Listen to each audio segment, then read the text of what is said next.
Audio Jungle.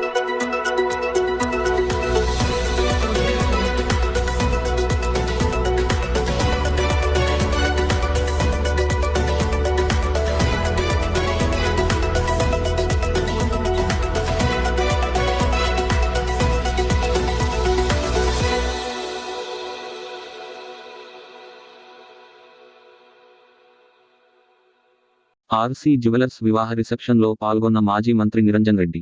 RC jewellers అధినేత రమేష్ చంద్ర శ్రీదేవి కుమారుడు రోహన్ వివాహం ఇటీవల డోన్ పట్టణంలో ఘనంగా జరిగింది. ఆదివారం రోహన్ వివాహ రిసెప్షన్ వారి స్వగృహంలో ఘనంగా నిర్వహించగా, ఈ రిసెప్షన్ వేడుకలలో మాజీ మంత్రి నిరంజన్ రెడ్డి పాల్గొని నూతన వధూవరులను ఆశీర్వదించారు. నిరంజన్ రెడ్డి వెంట జిల్లా మీడియా కన్వీనర్ నందిమల అశోక్, తోట శ్రీను తదితరులు ఉన్నారు.